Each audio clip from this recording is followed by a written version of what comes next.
देश के सबसे लोकप्रिय प्रधानमंत्री नरेंद्र मोदी को विपक्षी नेताओं की ओर से गाली देने का सिलसिला लगातार जारी है।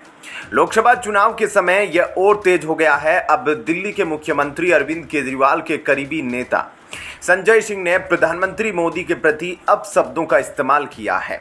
आम आदमी पार्टी सांसद ने प्रधानमंत्री मोदी को अपशकुनी बताया है। मोदी जी एक सभा में गए, उन्होंने कहा भाइयों और बहनों, अगर गांव-गांव में कब्रिस्तान होता है तो शमशान होना चाहिए कि नहीं होना चाहिए? क्या बोले थे? शमशान होना चाहिए कि नहीं होना चाहिए? अरे इतने अब तकनी लोग हैं ये लोग। उसी के बाद कोरोना की महामारी आ गई, गांव-गांव में शमशान। शराब घोटाला मामले में जमानत पर बाहर आने के बाद पार्टी कार्यकर्ताओं को संबोधित करते हुए उन्होंने कहा कि मोदी जी एक सभा में गए और उन्होंने कहा कि गांव-गांव में कब्रिस्तान होता है तो शमशान भी होना चाहिए। अरे इतने अपशकुनी हैं ये लोग कि उसी के बाद कोरोना की महामारी आ गई और गांव-गांव में शमशान हो गया। वहीं आम आदमी पार्टी के सांसद संजय सिंह को पीएम मोदी की डिग्री पर टिप्पणी करने के मामले में सुप्रीम कोर्ट से कोई राहत नहीं मिली है। इसका मतलब है कि संजय सिंह को मुकदमे का सामना करना होगा। सुप्रीम कोर्ट ने गुजरात की निचली अदालत के ट्रायल में हस्तक्षेप करने से इनकार कर दिया है। इस मामले में संजय सिंह को गुजरात की अदालत से समन जारी हुआ था, जिसे रद्द करने की मांग को लेकर संजय सिंह सुप्रीम कोर्ट पहुंच गए थे। गुजरात हाई कोर्ट भी समन रद्द करने की मांग वाली संजय सिंह की याचिका खारिज कर चुका है। संजय सिंह को अब निचली अदालत में चल रहे मुकदमे का सामना करना होगा। गुजरात में अहमदाबाद की मेट्रोपॉलिटन अदालत ने संजय सिंह को पीएम मोदी की शैक्षणिक डिग्रियों के संबंध में उनके व्यंग्यात्मक और अपमानजनक बयानों पर मानहानि मामले में तलब किया था। वहीं दिल्ली के सीएम अरविंद केजरीवाल की अर्जी पर आज दिल्ली हाईकोर्ट फैसला सुनाने वाला है। अरविंद केजरीवाल ने खुद की गिरफ्तारी और ईडी हिरासत के खिलाफ दिल्ली हाईकोर्ट में अर्जी लगा दी थी। दिल्ली हाईकोर्ट की जस्टिस स्वर्णकांता शर्मा ने अरविंद केजरीवाल और ईडी के वकीलों की दलील सुनने के बाद अपना फैसला सुरक्षित रखा था। आज दोपहर 2:30 बजे जस्टिस शर्मा फैसला सुनाएगी कि अरविंद केजरीवाल को जेल में ही रहना होगा या उनको बेल मिल जाएगी। गुजरात विश्वविद्यालय द्वारा दाखिल आपराधिक मानहानि की शिकायत पर निचली अदालत ने संजय सिंह को समन जारी किया था। निचली अदालत ने आपराधिक मानहानि के मामले में समन जारी कर संजय सिंह को पिछले साल 15 अप्रैल को पेश होने का आदेश दिया। मेट्रो कोर्ट के समन ऑर्डर के खिलाफ उन्होंने पहले पुनर्विचार याचिका लगाई थी, जिसे सेशन कोर्ट ने खारिज कर दिया था। बाद में सेशन कोर्ट से पुनर्विचार याचिका खारिज करने के फैसले के खिलाफ उन्होंने हाईकोर्ट का दरवाजा खटखटाया था और वहां से भी याचिका खारिज हो गई थी। हाईकोर्ट में भी उन्होंने मांग की थी कि सेशन कोर्ट का फैसला निरस्त किया जाए। ऐसे में क्या कहना है आपका? कमेंट सेक्शन में अपनी राय जरूर बताएं। जय हिंद, जय भारत। कट्टर भ्रष्ट केजरीवाल वो स्वघोषित आम आदमी है जिसने भ्रष्टाचार की सारी हदें पार कर डाली, शराब से शीश महल तक का सफर किया, जनता के पैसों से अपनी जेबें भरी, अपने फायदे के लिए घोटाला करने के बावजूद पद नहीं छोड़ा। कट्टर भ्रष्ट शराब घोटालेबाज केजरीवाल को हाई कोर्ट से राहत नहीं मिली है। कोर्ट ने यह भी कहा है कि केजरीवाल की गिरफ्तारी कानूनी रूप से सही है, रिमांड पर भेजा जाना भी वैध है। आपके झूठ की अब धज्जियां उड़ चुकी है। आज कोर्ट के फैसले से यह फिर साबित हो चुका है कि केजरीवाल शराब घोटाले में मुख्य साजिश करता थे, किंग पिन थे और कई अहम सबूत उनके खिलाफ है। इसलिए वो चाहकर भी न जान से बच पाएंगे न जेल की सलाखों से। इन सब के बीच ये आज सुबह का वीडियो है। भगवंत मान और संजय सिंह की खुशी छुपाए नहीं छुप रही। भगवंत मान को अब पंजाब पर फुल कंट्रोल मिल गया है। केजरीवाल जेल में है और चड्डा भाग गया है, मतलब अब मान को उंगली करने वाला कोई नहीं बचा। उधर संजय सिंह अब दिल्ली में आम आदमी पार्टी का सबसे बड़ा नेता है। सुनीता केजरीवाल की लॉन्चिंग फुस हो गई है और बाकी सभी नेता अमानतुल्ला, आतिशी, सौरभ भारद्वाज, कैलाश गहलोत कुछ ही दिनों में तिहाड़ पहुंच रहे हैं। अब समझ आया आपको कि संजय सिंह को क्यों छोड़ा गया था। वहीं दिल्ली उच्च न्यायालय ने आपके संयोजक व प्रदेश के सीएम अरविंद केजरीवाल को जमानत देने से इनकार कर दिया है। अपनी याचिका में केजरीवाल ने कहा था कि उनकी गिरफ्तारी पीएमएलए मनी लॉन्ड्रिंग कानून की धारा 19 का उल्लंघन है। जस्टिस स्वर्ण कांता शर्मा ने कहा, ईडी द्वारा जुटाए गए तथ्यों से पता चलता है कि अरविंद केजरीवाल ने दिल्ली की शराब नीति बनाने की साजिश रची, वो इसका हिस्सा बने और फिर इस अपराध से हुई आय का इस्तेमाल किया।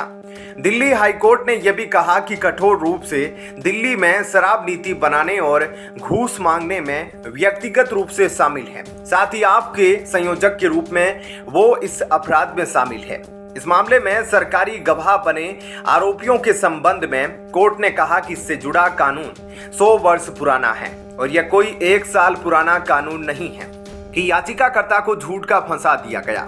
हाईकोर्ट ने कहा कि अरविंद केजरीवाल को गवाहों को क्रॉस एग्जामिन करने का अधिकार है। दिल्ली हाईकोर्ट ने यह भी कहा कि कौन चुनाव लड़ने के लिए टिकट देता है और कौन इलेक्टोरल बॉन्ड्स खरीदता है, यह हमारी चिंता का मसला नहीं है। जज ने कहा कि जांच एजेंसी को यह निर्देश नहीं दिया जा सकता कि वो एक व्यक्ति की सहूलियत के हिसाब से जांच को दिशा दे, वो अपने हिसाब से काम करेगी। दिल्ली हाईकोर्ट ने स्पष्ट किया कि एक आम आदमी और एक मुख्यमंत्री के लिए अलग अलग कानून नहीं हो सकता। गिरफ्तारी की टाइमिंग को लेकर हाई कोर्ट ने कहा कि गिरफ्तारी और रिमांड को कानून के हिसाब से देखना है। चुनावों को बिना मद्देनजर रखते हुए दिल्ली के मुख्यमंत्री अरविंद केजरीवाल ने ईडी द्वारा खुद को गिरफ्तार किए जाने को हाई कोर्ट में चुनौती दी थी। उच्च न्यायालय ने इस संबंध में फैसला सुरक्षित रख लिया था। आप नेता सौरभ भारद्वाज ने पहले ही कहा था कि उन्हें कोर्ट पर भरोसा नहीं है। बुधवार 3 अप्रैल को दिल्ली हाईकोर्ट में जस्टिस स्वर्णकांत शर्मा की अदालत में इस मामले पर सुनवाई हुई थी। कांग्रेस नेता अभिषेक मनु सिंघवी और एडवोकेट विक्रम चौधरी ने दिल्ली सीएम की तरफ से पैरवी की थी। ऐसे में क्या कहना है आपका, कमेंट सेक्शन में अपनी राय जरूर बताएं। जय हिंद, जय भारत। लोकसभा चुनाव 2024 के लिए सभी दलों ने तैयारियां शुरू कर दी है। सभी राजनीतिक दल के नेता विभिन्न राज्यों में चुनावी सभाएं कर रहे हैं। इसी बीच कांग्रेस नेता राज बब्बर ने चुनावी रणनीतिकार प्रशांत किशोर पर तीखा जुबानी हमला किया है। उनकी यह टिप्पणी ऐसे वक्त में आई है जब बीते दिनों किशोर ने कांग्रेस के पूर्व अध्यक्ष राहुल गांधी को सलाह दी थी कि अगर इस बार भी पार्टी हार जाए तो वे दल से अलग हो जाएंगे। राज बब्बर ने प्रशांत किशोर की सलाह पर सोशल मीडिया साइट एक्स पर प्रतिक्रिया दी।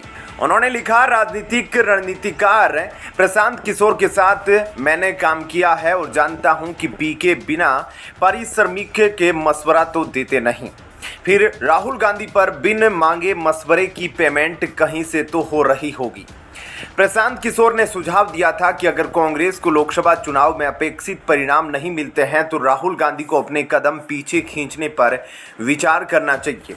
किशोर ने पीटीआई से बातचीत में कहा कि गांधी सभी व्यवहारिक उद्देश्यों के लिए अपनी पार्टी चला रहे हैं और पिछले 10 वर्ष में अपेक्षित परिणाम नहीं देने के बावजूद वे न तो रास्ते से हट रहे हैं और न ही किसी और को आगे आने दे रहे हैं।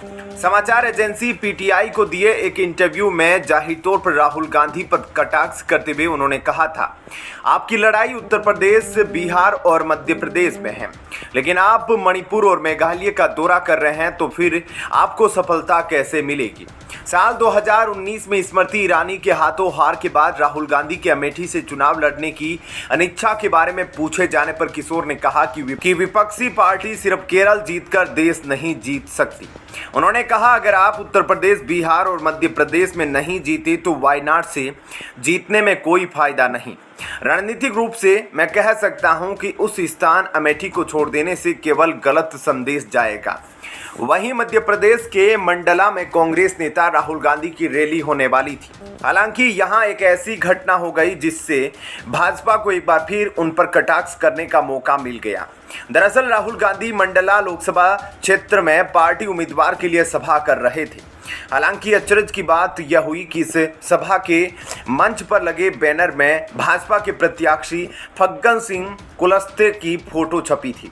इस घटना के सामने आने के बाद अब भाजपा कांग्रेस पर कटाक्ष कर रही है। कांग्रेस कार्यकर्ताओं को जैसे ही अपनी गलती का एहसास हुआ, उन्होंने कुलस्ते की फोटो को आनन फानन में कवर कर दिया। हालांकि इस घटना का वीडियो सोशल मीडिया मीडिया पर वायरल हो गया है। मध्य प्रदेश भाजपा ने इस वीडियो को शेयर किया है और कहा है, कांग्रेस का अपने ही नेताओं से उठा विश्वास। कांग्रेसियों ने मंडला में राहुल गांधी की जनसभा में लगाई भाजपा प्रत्याशी श्री फग्गन सिंह कुलस्ते की फोटो। इस पूरी घटना पर मध्य प्रदेश के मुख्यमंत्री मोहन यादव ने भी बयान दिया है। उन्होंने कहा कि मंडला क्षेत्र में आयोजित सभा में कांग्रेस अपने प्रत्याशी के स्थान पर भाजपा के उम्मीदवार कुलस्ते का फोटो लगा रही है। इसका मतलब है कि कांग्रेस लोकसभा चुनाव लड़ने को लेकर गंभीर नहीं है। उन्होंने कहा कि कांग्रेस को आत्म-मूल्यांकन की जरूरत है और इस पार्टी को 2019 के अगले लोकसभा चुनाव की तैयारी पूरी गंभीरता के साथ करनी चाहिए। ऐसे में क्या कहना है आपका? कमेंट सेक्शन में अपनी राय जरूर बताएं। जय हिंद, जय भारत। तुम्हें वोट नहीं मिलेगा, चले जाओ, जैसे नारे लगे शशि थरूर के खिलाफ। तिरुवनंतपुरम में आम लोगों का गुस्सा कांग्रेस के खिलाफ। केरल के तिरुवनंतपुरम शहर के बलरामपुरम में रविवार को चुनाव प्रचार के दौरान कांग्रेस के कार्यकर्ताओं ने शशि थरूर को रोक दिया। इसका एक वीडियो भी सामने आया है जिसमें लोगों को उनके खिलाफ नारे लगाते देखा जा सकता है। थरूर का विरोध करते हुए कार्यकर्ताओं ने कहा, वापस जाओ और तुम्हें कोई वोट नहीं। बता दें कि शशि थरूर साल 2009 में केरल के तिरुवनंतपुरम लोकसभा क्षेत्र से कांग्रेस के सांसद है। कांग्रेस के लोकसभा चुनाव 2024 में ही उन्हें फिर से मैदान में उतारा गया है। कांग्रेस ने लोकसभा चुनाव 2024 में ही उन्हें फिर से मैदान में उतारा है। शशि थरूर ने विभिन्न निवेशों और शैक्षणिक योग्यताओं सहित 55 करोड़ रुपए से अधिक की अपनी संपत्ति घोषित की है। वहीं उन्हें कई राज्यों में अदालती मामलों के साथ कानूनी चुनौतियों का सामना करना पड़ रहा है। दरअसल यह शर्मनाक घटना तब हुई जब थरूर कांग्रेस के स्थानीय विधायक एम विंसेंट के साथ अपने प्रचार अभियान पर थे। इस घटना ने कांग्रेस नेतृत्व को परेशान कर दिया। वहीं कांग्रेस के विरोधी दल उसका मजाक उड़ाने के लिए वीडियो को सोशल मीडिया पर लीक कर रहे हैं। लोकसभा चुनाव 2024 में केरल के तिरुवनंतपुरम सीट पर भाजपा नेता व केंद्रीय मंत्री राजीव चंद्रशेखर और कांग्रेस नेता शशि थरूर के बीच मुकाबला हो रहा है। इस सीट से शशि थरूर वर्तमान सांसद है। राजीव चंद्रशेखर शशि थरूर को बहस की चुनौती दी है।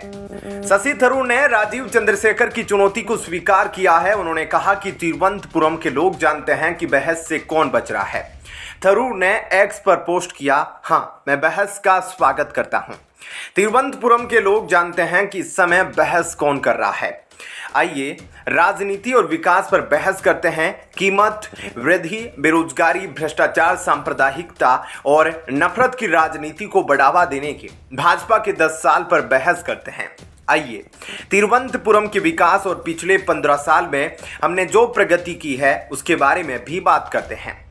दूसरी तरफ कांग्रेस इस शर्मिंदगी को छिपाने के लिए बहाने बना रही है। कांग्रेस पार्टी इस घटना को मामूली विवाद बता रही है। कांग्रेस का कहना है कि राज्य की सत्तारूढ़ वामपंथी दल सीपीआईएम के कार्यकर्ताओं ने इस घटना को अंजाम दिया है और अब वे कांग्रेस को बदनाम कर रहे हैं। कांग्रेस के नेता वीडी सतीशन ने टाइम्स ऑफ इंडिया से कहा, थरूर पार्टी के एक प्रमुख नेता है और पार्टी कार्यकर्ताओं के बीच उनका काफी सम्मान किया जाता है। ऐसे कई प्रयास उन लोगों द्वारा किए जा रहे हैं जो थरूर की छवि को खराब करना चाहते हैं। इस घटना के पीछे सीपीएम कार्यकर्ता है। पार्टी विधायक एम विंसेंट जो उस समय शशि थरूर के साथ थे, उन्होंने भी दावा किया कि यह एक छोटी घटना थी और प्रदर्शनकारियों की शिकायतों को सुलझा लिया गया था। ऐसे में क्या कहना है आपका? कमेंट सेक्शन में अपनी राय जरूर बताएं। जय हिंद, जय भारत।